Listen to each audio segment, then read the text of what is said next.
There are houses that keep everything. Not valuable things necessarily, not antiques, not the kind of objects a person points to when they want to explain their life in a clean, useful sentence. The things houses keep are smaller than that. A comb with 3 missing teeth.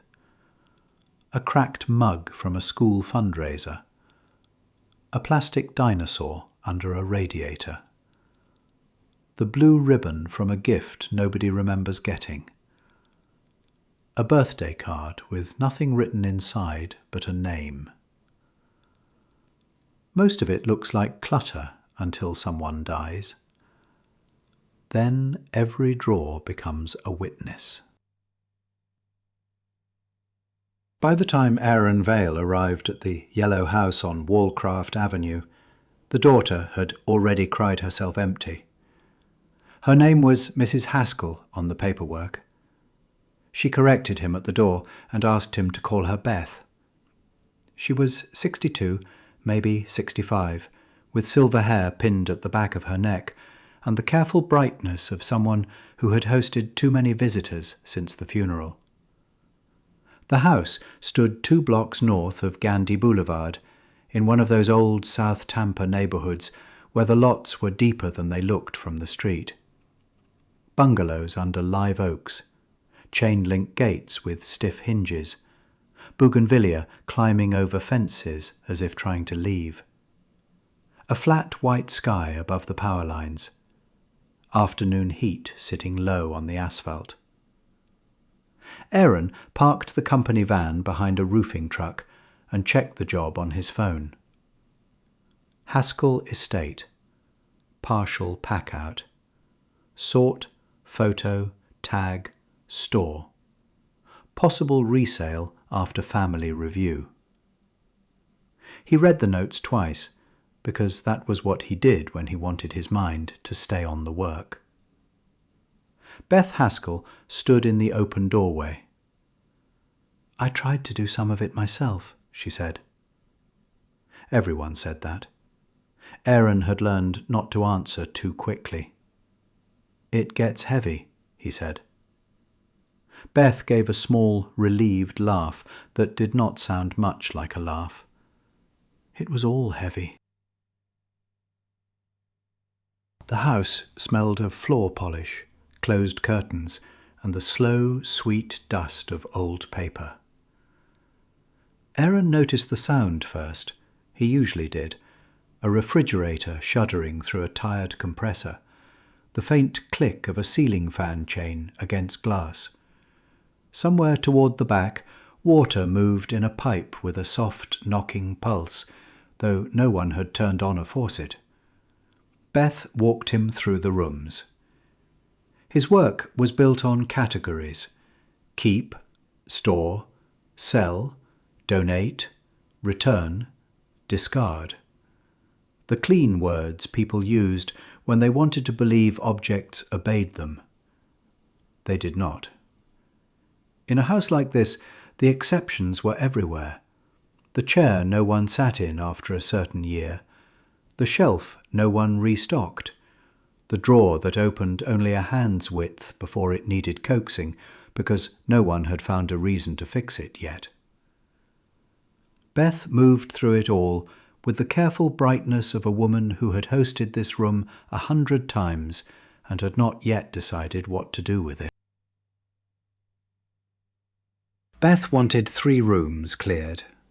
The back bedroom, the garage, the little room off the kitchen her mother had called the sewing room, though it had not held a sewing machine in years. He started with the garage. That was where families put the things they could not face and could not throw away. There were plastic bins stacked along the wall, most of them cloudy with age. Christmas, records, kitchen, baby, dad, camping. One bin had no label. One had a strip of masking tape on the lid with a single word written in black marker. Closer. Aaron looked at it for a while. The handwriting was narrow and slanted, An older woman's hand, not Beth's, unless grief had changed it. He turned the bin so the label faced the wall and opened the one marked Christmas. Inside were glass ornaments wrapped in newspaper, a tin of rusted hooks, and a small angel made from a wooden clothespin. He photographed, tagged, and packed. The app made soft confirmation tones each time an item uploaded. A chime for every object. A life reduced to pleasant sounds. He worked that way for nearly an hour. Lift, unwrap, photograph, tag, wrap again. Aaron understood that better than he told customers. 3 years earlier, after his wife Elena died, he had kept her grey cardigan sealed in a zip bag on the top shelf of his closet. Not because it smelled like her, that part faded after the first year. He kept it because on the morning she went to the hospital for the last time, she had stood in the kitchen wearing that cardigan and told him to pack an extra charger. Not, "I'm scared," not, "Watch over June," not, "I love you."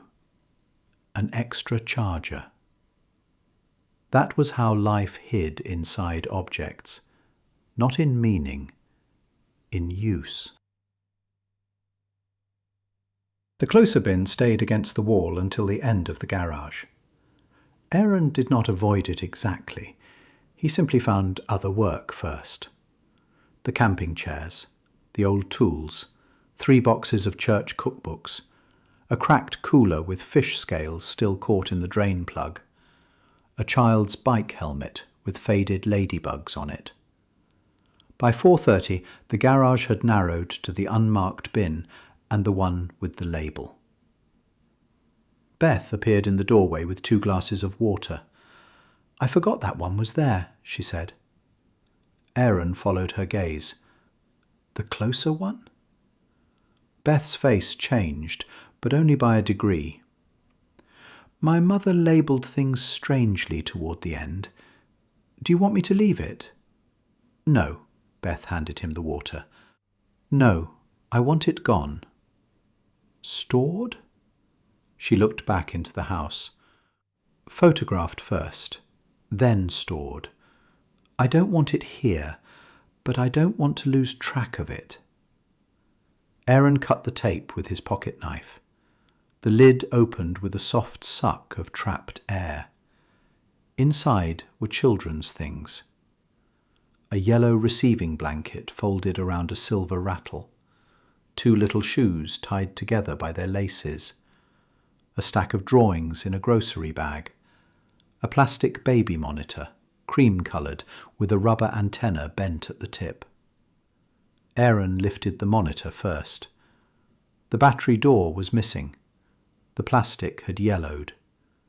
Across the front, where the speaker grill slotted into the casing, someone had written in permanent marker, "Do not turn around yet." The words were small, careful, almost polite. Aaron set the monitor on the folding table and took a photograph.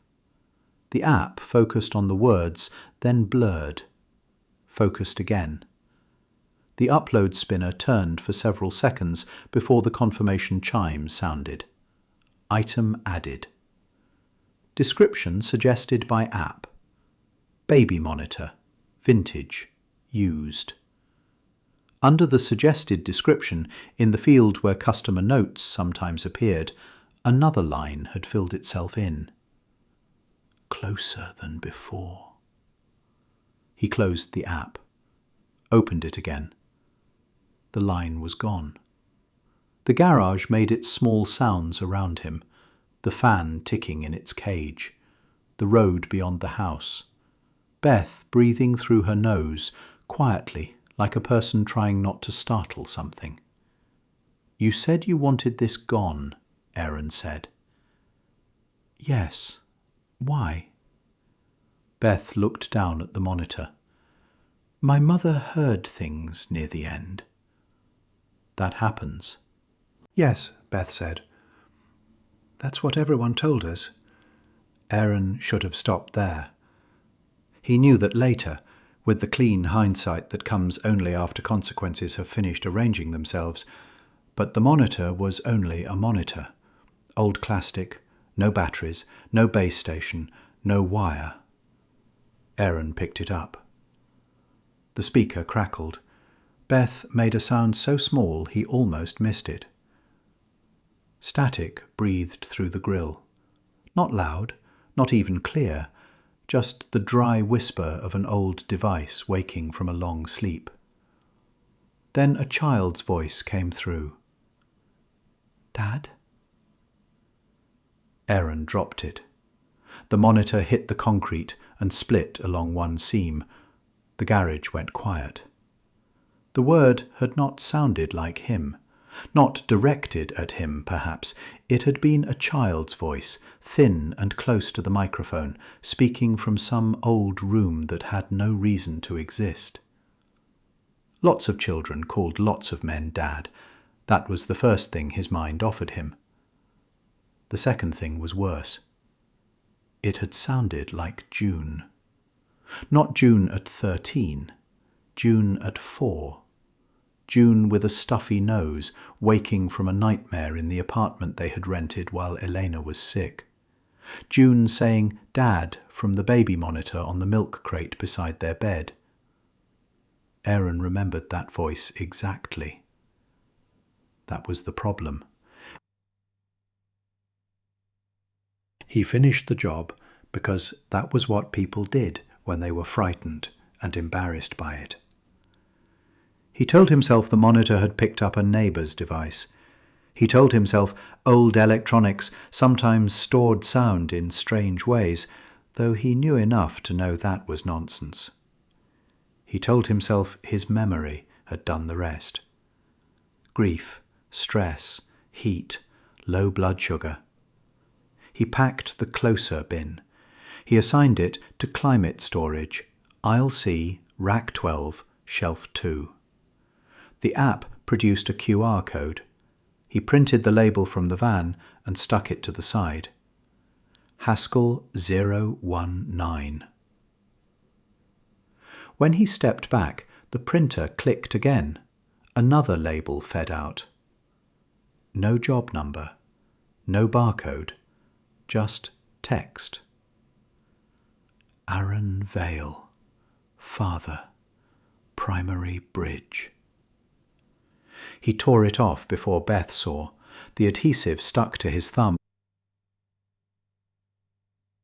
On the drive back to the storage facility, Aaron kept the radio off. The van's cabin was full of ordinary sound. Tyres on pavement, tools shifting in their bins, the low air conditioner fan blowing against his wrists. All of it seemed too present, too willing to be heard. His phone buzzed in the cup holder. June. He let it ring twice before answering. Dad, do we have cereal? You called me for cereal? There are boxes, but they all have flakes in them. That is the general direction cereal has taken as a food.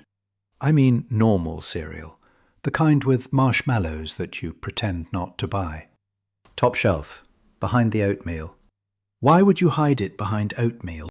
So I could feel like a better man. I don't know what that means. It means I'm tired. The sound loosened something in him and tightened something else. He pictured her in the kitchen, barefoot, too tall for the pyjama pants she still refused to give up, hair twisted into a messy knot, phone balanced between shoulder and cheek. The house behind her would be bright, normal. The dog would be near her feet, waiting for dropped food. Dad, you sound weird. I'm not weird. You are a little weird. Fair. Can you come home soon? He looked into the rearview mirror. The bins sat behind the cage partition, strapped in place. Haskell 019 faced forward. Soon, he said. The phone crackled. For half a breath, June's voice became younger. 4 again. Small again. Close to a microphone in the dark. I'm closer than I was. What? Aaron almost drove through a red light. At the warehouse, he parked under the roll-up door and sat with both hands on the wheel until the motion light clicked off. The facility had once been a tile showroom. The company had taken it over 18 months earlier and turned the back into climate storage, with wire cages, pallet racks, and a clean office up front. Aaron liked the warehouse after hours. Most people would not have. At night, the aisles had a way of swallowing light. Boxes stacked above head height made narrow streets through the building. But Aaron had built half the system himself. Grief had made his home feel untrustworthy after Elena died. Work had helped because work had rules. Bin, photo, tag, shelf, return. He opened the back doors of the van and looked at Haskell 019. The bin looked ordinary under the loading bay lights. That angered him. He lifted it onto a dolly and rolled it down aisle C. Rack 12, shelf 2. He scanned the label. The app beeped. Assigned. Then the overhead lights clicked off behind him. Only behind him. Aisle C remained lit. Aisle B went dark. Then the loading bay. Then the office windows beyond the racks. Aaron stood beside the dolly, phone in hand, watching the darkness make sections of the warehouse disappear. The motion sensors did that sometimes. Not like this. The lights ahead of him stayed on, one by one, marking a path deeper into the facility.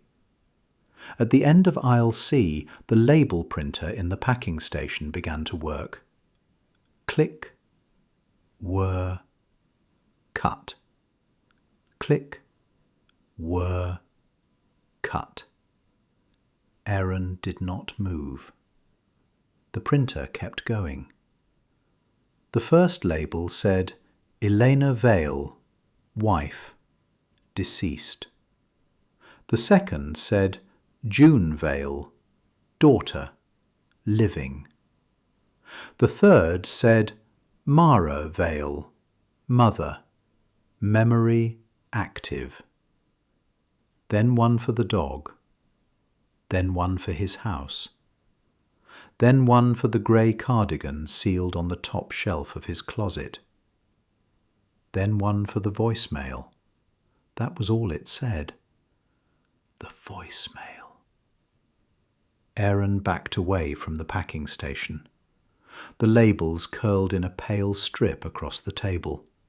Names, attachments, objects, people. All of it sorted by a system he had not built and could not shut off. He yanked the printer cable from the wall. It printed one more label. Closer. The word emerged slowly, black on white, with no power. Aaron left Haskell 019 in aisle C and drove home with the van empty. At home, the porch light was on. June had left her skateboard across the walkway. Aaron almost tripped on it and felt a flash of clean, useful anger. "June," he called, opening the door. "Bored." The house answered with its normal breath, the dishwasher running, the television low in the family room, the dog's tags shifting somewhere near the kitchen, rain beginning against the windows, though the sky had been clear when he left the warehouse. June was on the couch under a blanket, watching a video on her phone. "You said soon." "I know." You smell like boxes. I contain multitudes. What does that mean? It means I'm tired. That checks out. Is that Mum's? Can I sleep with the TV on tonight? You never ask. I'm asking. Why? I had a weird dream last night. We don't have that monitor anymore. I know. Okay. He waited until June had gone to bed. Then he took the cardigan from the closet and carried it to the garage. He did not turn on the main light. He used the small bulb over the workbench, the one with the pull chain. The garage held the wet, mineral smell of rain. Finch stood in the door to the house, watching, tail low. Aaron set the zip bag on the bench. The label was gone. He checked the seal, still closed. He took his phone and opened the storage app. Search. Haskell 019. The item list opened. Baby blanket, rattle, shoes, drawings, monitor. Under monitor, the photo showed the cracked plastic shell on Beth Haskell's garage floor. But the words on it had changed. Do not turn around yet had become, do not teach it who you love. Aaron stared until the phone dimmed. The air behind him shifted. Finch growled. Not much, not loud, a low warning from deep in the chest. Aaron did not turn. He looked at the dark rectangle of his phone and saw, reflected in the glass, the workbench, the hanging rake, the old beach chairs, and the doorway to the kitchen. In the doorway stood June. Only she did not stand like June. Her shoulders were too high. Her head tilted a little too far to the left. Her hands hung at her sides, fingers curled as if she had forgotten what they were for. Dad? Aaron closed his eyes. From upstairs, through the ceiling, the real June coughed in her sleep. The shape in the phone reflection did not move. Finch growled again. Aaron put the phone face down on the bench. When he turned, the doorway was empty. He called Beth Haskell from the parking lot of the diner the next morning. She answered on the second ring, as if she had been holding the phone. You took it. Aaron looked at June through the windshield. She sat in the passenger seat with her knees pulled up, watching him. What was in that bin? My mother called it the nearer one.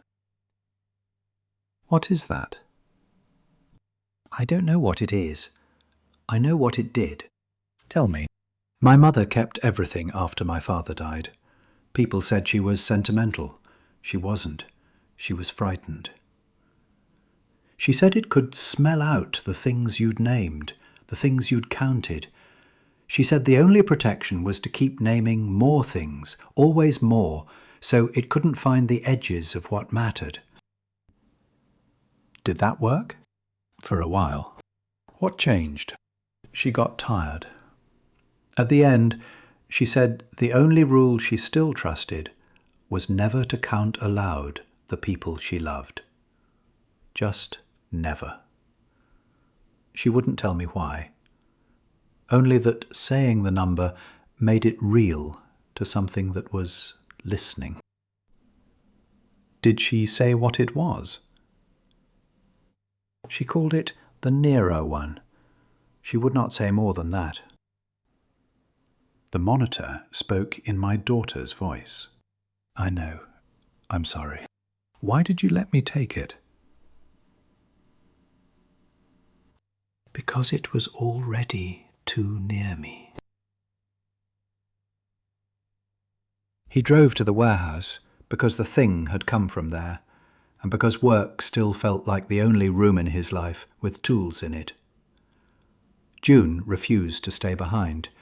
She looked at him with Elena's steady, furious eyes and said, "You don't get to make secret choices about me." So he let her come. Another choice. Another door.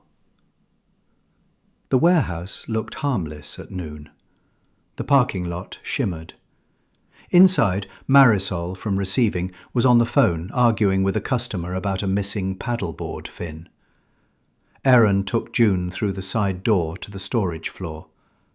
Marisol lifted a hand at him. "You okay?" "Fine. You look like a ghost." Aisle C waited under clean white light. Haskell 019 sat where he had left it, rack 12, shelf 2. The bin looked small among the other bins, insultingly small. "I don't like it here." "It's just storage." "That's not why." He scanned the bin.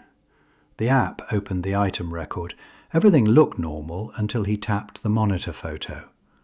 The image was no longer of the monitor. It was a picture of Aaron's kitchen, taken from inside the wall. The angle was low near the coffee maker. June stood at the sink in the frame, back turned. Aaron stood near the hallway, looking at the unplugged machine. Neither of them had taken that photo. "Delete it." Aaron tapped delete. The app asked for confirmation. "Are you sure you want to abandon this item?" He hit cancel. The screen flashed. A new photo appeared. The hallway outside June's bedroom. Door closed. Blue light under it.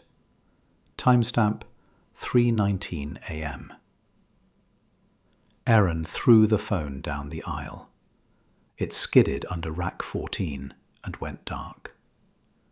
The app's notification sound came from somewhere in the dark beneath rack 14. Soft. Steady. A new record filing itself away. Then silence. Then, from inside Haskell 019, the cracked baby monitor hissed. Static first. The same dry whisper from Beth Haskell's garage. An old device waking, remembering what it was built to carry. Then the voice. "Open the door."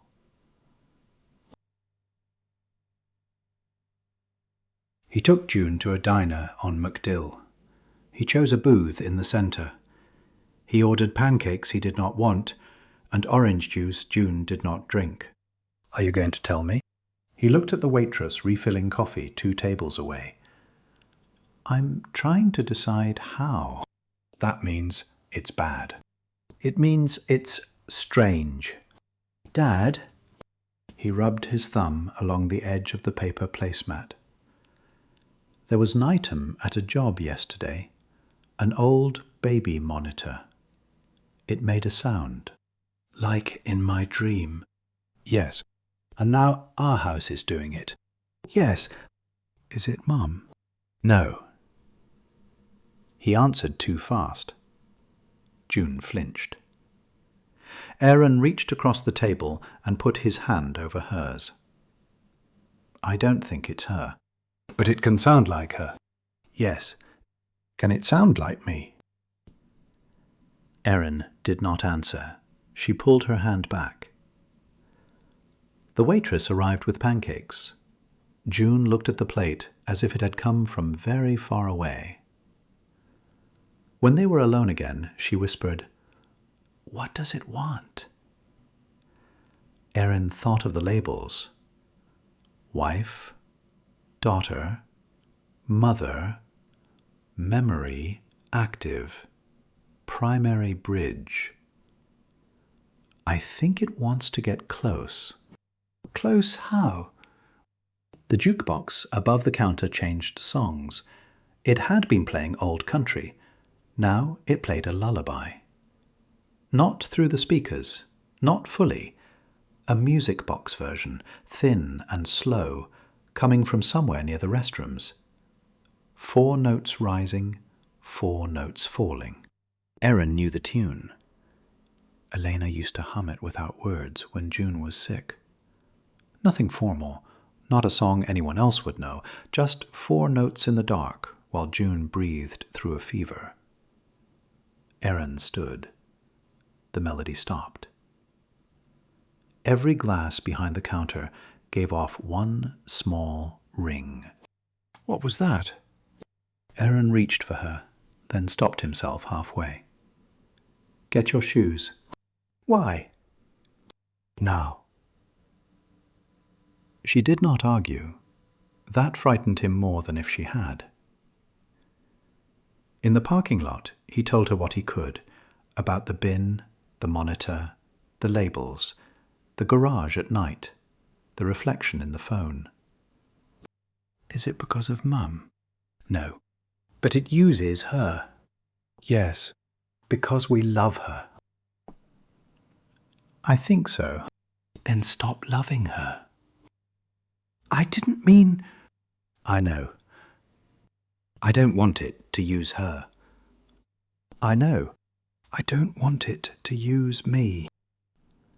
Aaron stepped toward her. This time she stepped back. Aaron took the bin down from the shelf. He should not have. But doing nothing felt like letting it choose the next move. He did not have those words then.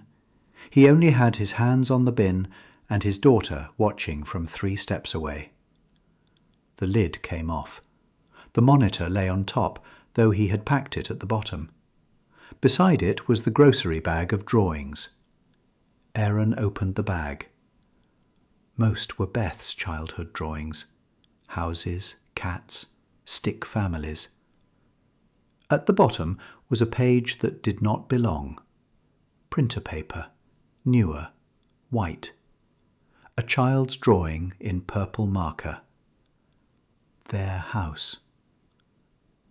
Aaron recognized the porch, the crooked front step, the oak root lifting the walkway. The proportions were wrong, but the feeling of the place was exact. 3 figures stood in front.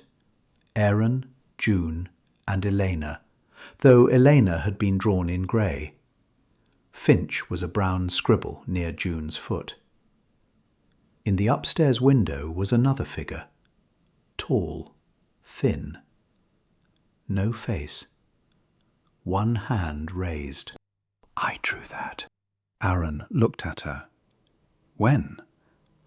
I don't know. That's not possible. I don't know.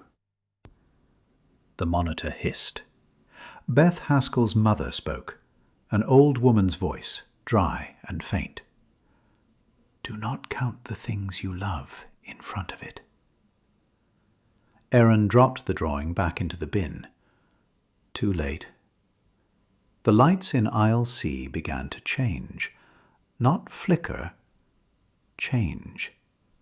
The white warehouse light warmed by degrees until the aisle looked less like storage and more like a hallway in a house after sunset.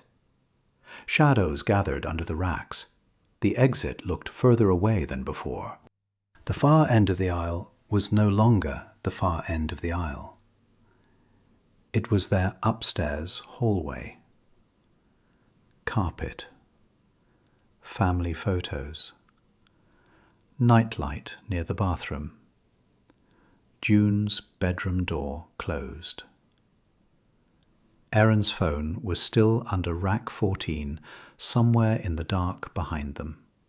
He could hear it from there, the app sending notifications, soft and steady, a new sound every few seconds.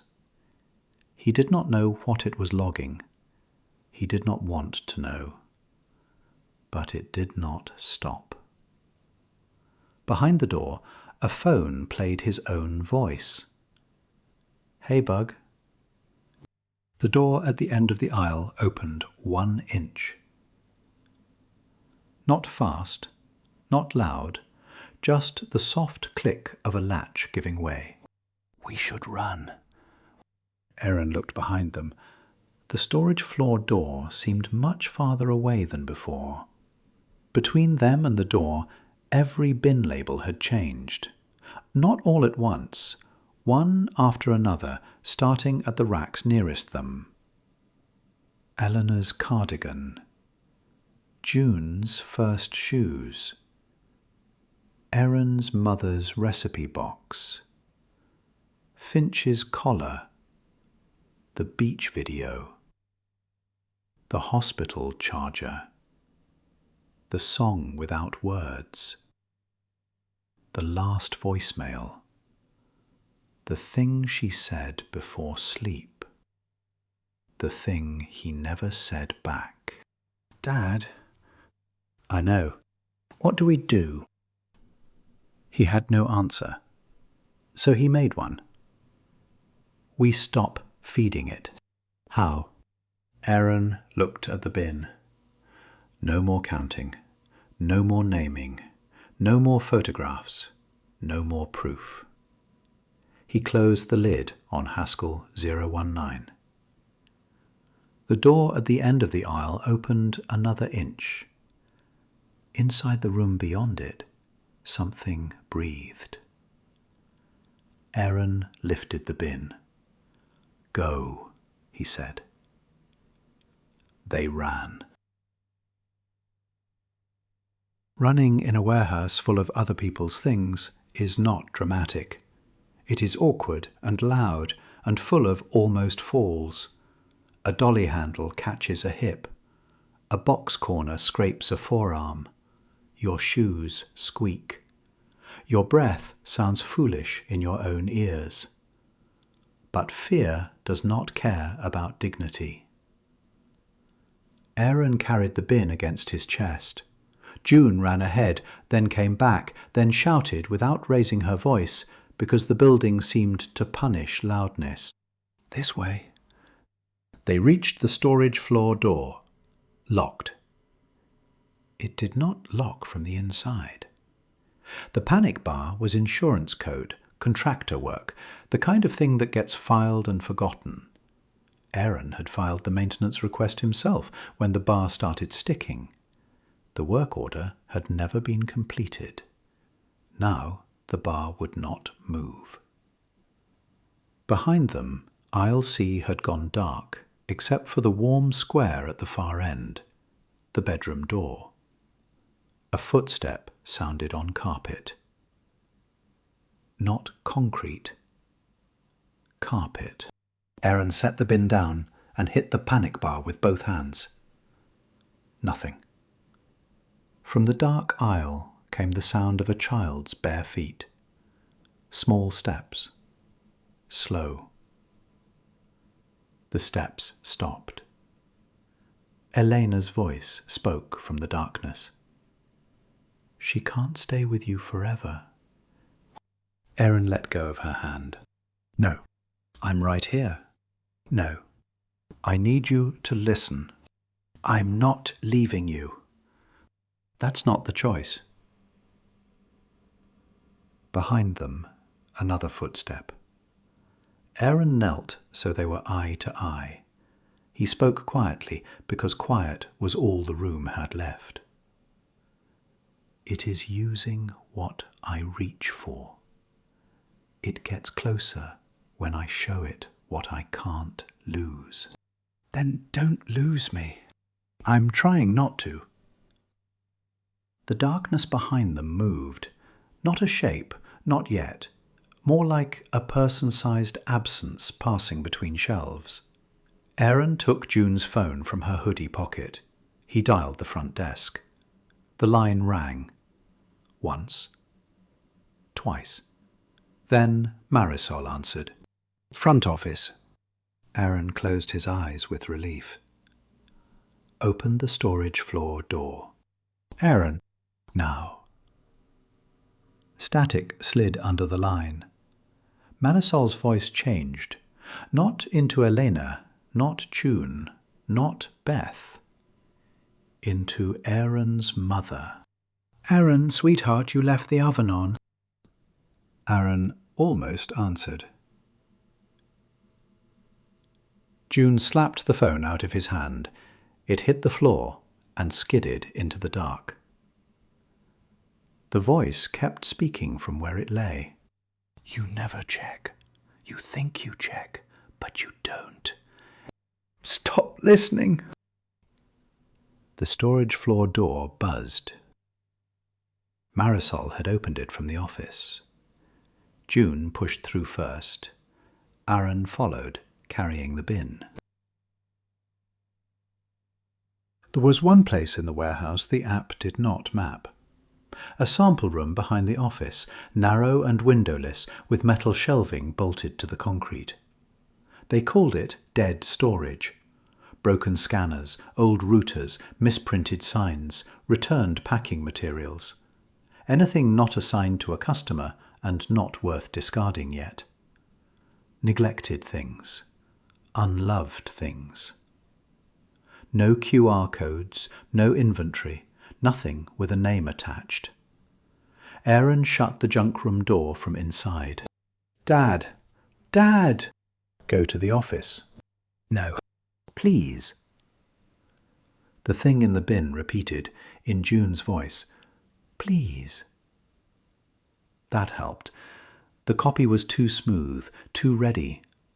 June's real fear had rough edges. The thing could borrow sound, but it could not carry the weight correctly. Aaron turned from the door. The junk room bulb flickered. The bin sat in the centre of the floor. He could not see in the dark, only what the strip of hall light gave him. Enough to see the bin, the shelves, the old signs leaning against the wall. Enough to see that something was sitting beside him. Aaron did not turn his head. He saw it at the edge of his eye, a person-shaped dark, seated on the floor with its back against the wall, knees drawn up the way June sat when she watched movies, its head tilted toward him, waiting. It did not breathe. The bin sat closed. The thing had not come out of the bin. The bin had been a way to teach him where to look. Closer, it said. Not in Elena's voice, not June's, not any voice he knew. A quiet voice, almost kind. A voice still learning what kindness was for. Aaron kept his eyes on the strip of light under the door. He could see June's shadow there, her feet, Marisol's beside her. He could speak one sentence, he knew that. One sentence could send them running or bring them in. One sentence could teach the thing everything. So he said nothing. The shape beside him lifted one hand. Aaron saw the movement more than the hand, an absence rearranging itself, fingers too long or only shadow made narrow by the light. It touched the concrete between them. Not him. The concrete. The room changed, not physically, but each object seemed to acquire weight. Not emotional weight, the opposite.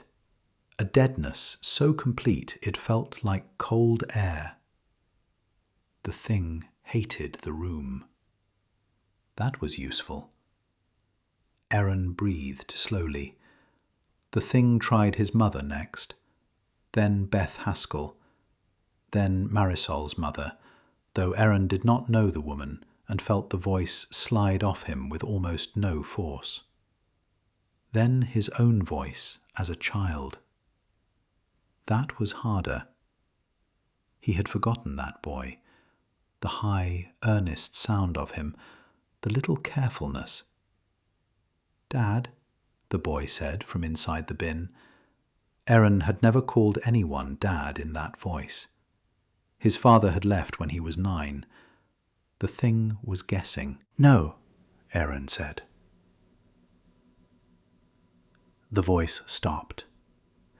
Aaron reached blindly toward the shelf nearest him and found the broken label printer. He pulled it down into his lap. The plastic casing cracked under his hand. He began to work. Not because it would do anything useful, because it was what his hands knew. He called the objects in the room one by one under his breath, the way he would for any intake. Broken scanner, old router, misprinted sign, returned packing material. Each one named and set aside. He had been doing this his whole working life, the quiet accounting of unloved things. The shape beside him went still. Aaron kept going. Inside the bin, dead plastic, flat paper, no power. Inventory item, unknown object, no owner, no declared value, no return address. The shape beside him turned its head. Condition poor, function unknown, attachment none. The room grew colder. The door handle stopped turning. Recommendation: do not store, do not sell, do not donate, do not return. The thing leaned nearer. What matters? Aaron almost answered. That was the worst part. The question found him everywhere. June mattered, Elena mattered, his mother, the dog, the house, the stupid skateboard across the walkway, the cereal hidden behind oatmeal. All of it mattered. He thought of June on the other side of the door, the way she let phone calls end without saying goodbye, just going quiet until the line dropped. She had been doing that since Elena died. He had never asked her why. He had his own guesses. He kept them to himself. The thing beside him waited. It did not know that about June. It would not yet. Not unless he said it aloud. Aaron opened his eyes. He looked at the shape beside him. Not directly, never directly, only enough. It had no face, or it had too many almost faces layered where a face should be. Elena at the cheek, June in the angle of the brow, his mother in the mouth, Beth Haskell's grief under the chin. All of them wrong because none of them had arrived from inside themselves. Aaron whispered, "Abandon." The dead label printer clicked in his hands. A strip of blank backing slid out. On it, in black letters, Aaron Vale, abandoned. The shape touched the label, and the room went bright. Marisol found him on the floor 10 minutes later, or an hour. The cameras lost time. The office clocks disagreed. The storage app logged 418 item changes and then deleted the record of them. Haskell 019 was still in the junk room, sealed, though no one remembered moving it there. Aaron was alive. That was the simplest true thing. June did not run to him at first. She stood in the doorway while Marisol helped him sit up. Her face had gone older in the space of one afternoon. "Dad?" He knew the word. He knew it was meant for him. But for 1 second he had to search for what it asked. June saw that search.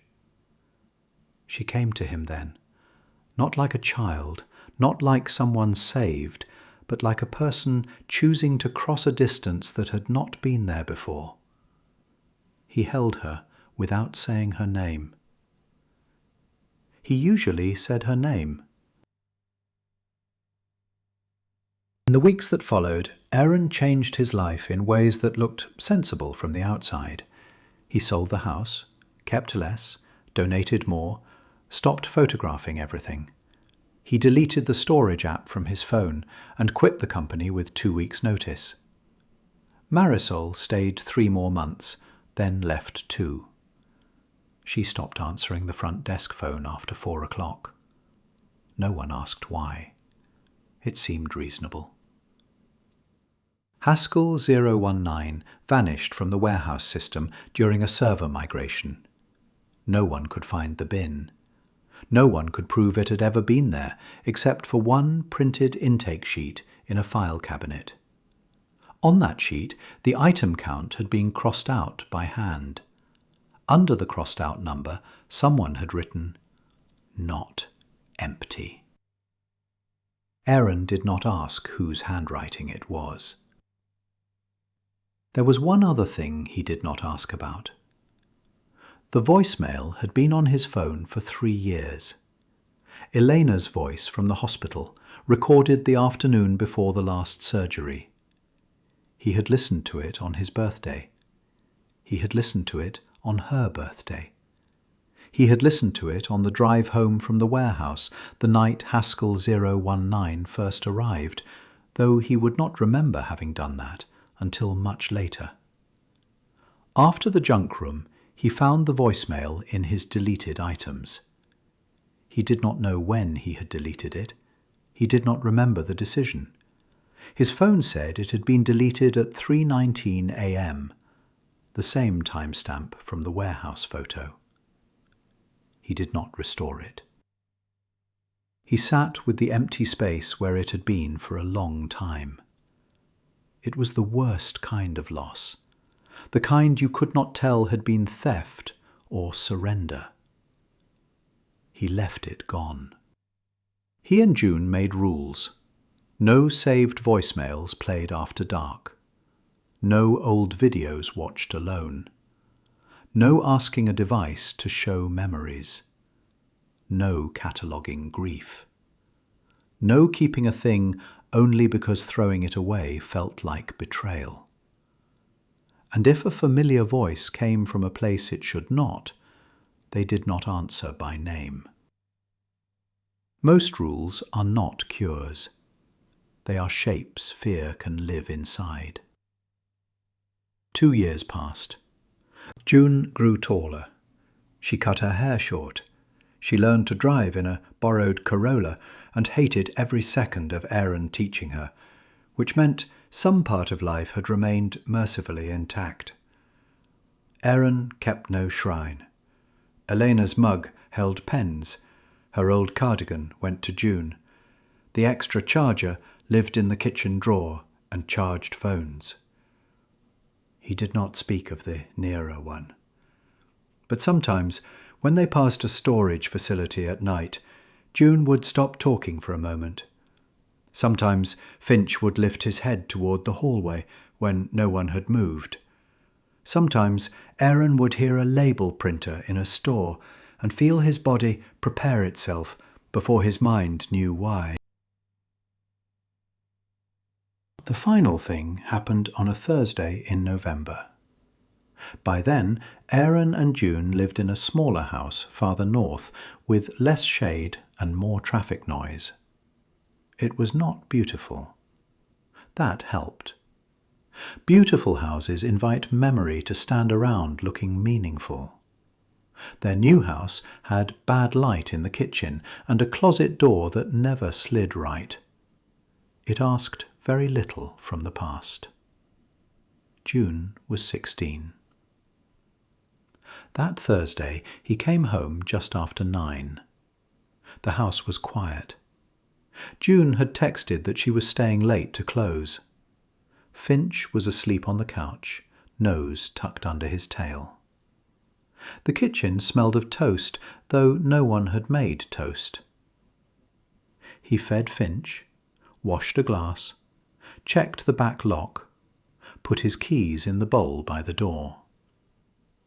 Then he saw the box on the kitchen table. Small, brown, no shipping label, no tape on the lid. Along the side, a storage facility label. The city name was one Aaron did not recognize. He had never worked there. He did not know anyone who had. Below the city name, a QR code. He scanned it. The app, not his old app, a new one, a different company, opened a job record.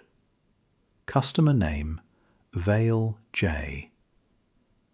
The J was wrong by one letter. Close enough to stop his breath. Not quite right. Status, pending pickup. He set the phone down.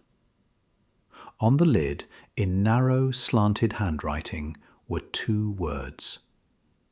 For later. Not closer. Not his name. For later. Aaron did not touch it. Finch came to the edge of the kitchen and stopped. The refrigerator hummed. Outside, traffic moved wetly on the road. A car door shut somewhere.